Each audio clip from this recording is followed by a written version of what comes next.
Hello everyone. Today we will continue our chapter about the urinary system, and as a start I would like to make a quick recall about what we discussed previously concerning the organization of the urinary system. And we said that the urinary system is made up of two kidneys which form urine, the two ureters which conduct and transport urine towards the urinary bladder where urine is stored. The urinary bladder collects and stores urine until it is almost full, where we feel the urge to urinate, and then the urine is expelled outside our body through the urethra. We also said that the renal artery transports blood towards the kidneys, and the renal vein takes blood away from the kidneys. We also said that the nephron, they are the smallest unit of the kidney, which they are responsible for the formation of urine. Now, in activity 2, I want you to follow up with me on your book, page 109. And I want you to pause the video for a few seconds and go to document D and then try to answer these questions. Normally, are proteins, lipids, and carbohydrates excreted through urine?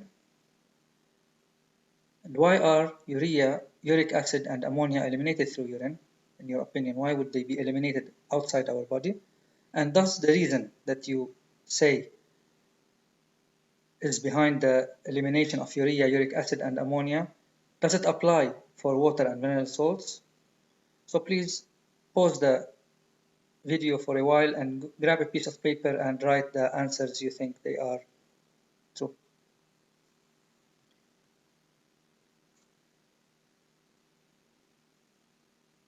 Now, as you see, the concentration of proteins, glucose, and lipids, I say normally, they are found in the plasma.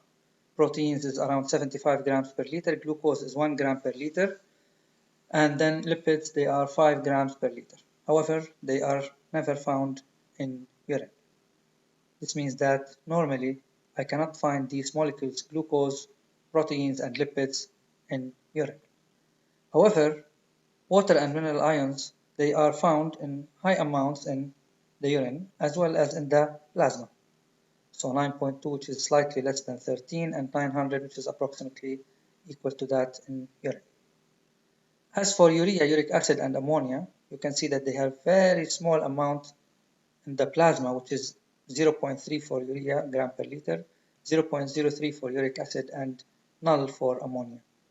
However, in urine, they are found in high concentrations, 20 gram per liter for urea, 0.5 grams per liter for uric acid, and 0.7 grams per liter for ammonia. So now if you think about the questions we previously asked.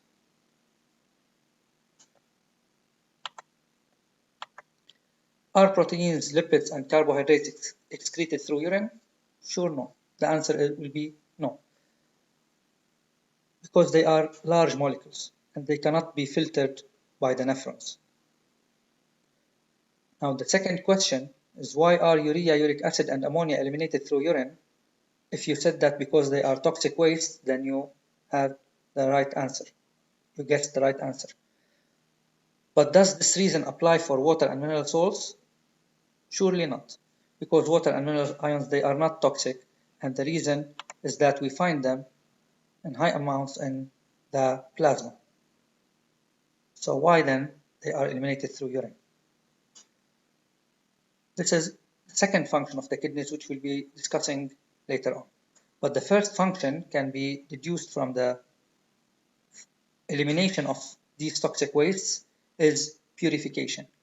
So the first role of the kidney is the purification of the blood, where the kidney eliminates the waste products such as urea, uric acid, and ammonia outside our body. But then, where does this urea, uric acid, and ammonia come from? What is the origin for these nitrogenous wastes? We call them nitrogenous wastes because they contain nitrogen. Where do they come from? To answer this question, I want you to go to document E, and where we study the production of nitrogenous waste depending on the nutrition of the person. And I want you also to pause the video for a while and then to answer these questions on a piece of paper. These questions are: compare the amount of nitrogenous waste resulting from the two diets, and then draw out the origin of these nitrogenous wastes.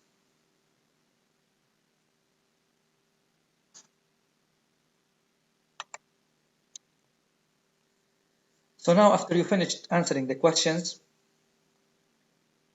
let's do the comparison.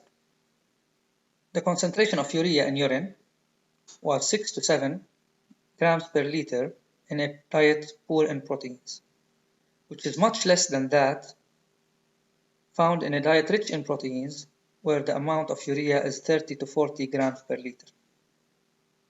So we can see that the amount of urea increased greatly when the person adopts a diet rich in proteins. And as a result, we can draw out that the origin of urea and nitrogenous wastes in the blood is dietary proteins. It's the amount of ingested proteins, the amount of proteins that we take per day. So if we take a high amount of proteins, this will increase the amount of urea in the urine.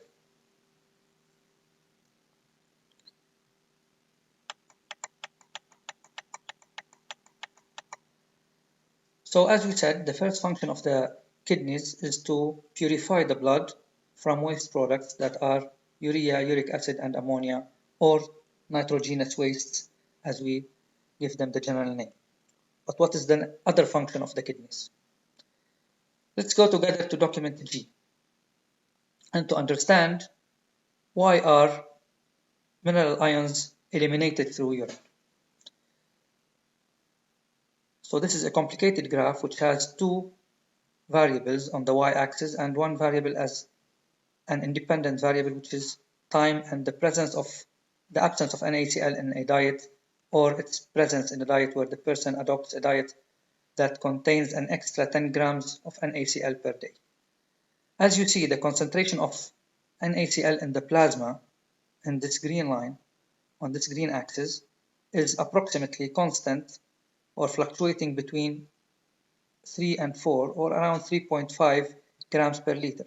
So when I'm talking about NaCl, I refer to the green y-axis because it's the axis concerning the concentration of NaCl in the plasma, and it gives us that the amount of NaCl in our blood, in our plasma, is almost constant at a value of 3.5 grams per liter, regardless of the diet, if it is without NaCl or if it is in the presence of an extra 10 grams of NaCl per day.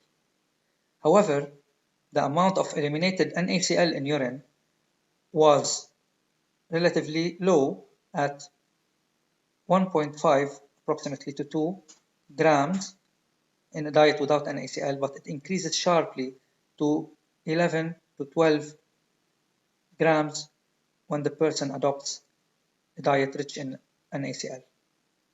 So this means that the kidneys eliminate the excessive amount of NaCl in the blood through urine to maintain a constant level of NaCl in the blood. And as you know, NaCl increases the blood pressure and causes hypertension. So it's very important for our body to have a normal amount of NaCl in the blood. And this is the second function of the kidneys, which is called regulation. The kidneys regulate the internal medium. They regulate the amount of NaCl in our plasma. Also water, if we ingest a certain amount of water, which is 600 milliliters, we notice that the internal volume, the volume of the internal medium, the volume of water in our body increases slightly above the normal level, which is 14 liters, but is then regulated back to this level in a time of 5 hours. How is this regulated? Through the elimination of this water through urine, where we see that the urine flow increases to 9 milliliters per minute and then decreases back to its initial value after it regulates the volume of the internal medium. And this is also a function of the kidneys, which is regulation of the internal medium. So basically, the kidneys regulate the amount of water in our body and regulate the amount of NaCl in our body at a constant value, as we see here, even though the amount of water increases or the amount of salts in the diet increases. And this means that this is an important function of the kidneys, which is regulation. So now we can know that the kidneys have two functions in our body. The first one is the elimination of toxic wastes, which are urea, uric acid, and ammonia, and then which is called purification. And the second function is a function of regulation, where the kidneys regulate our internal medium regarding the amount of water and the presence of NaCl in the blood. So by this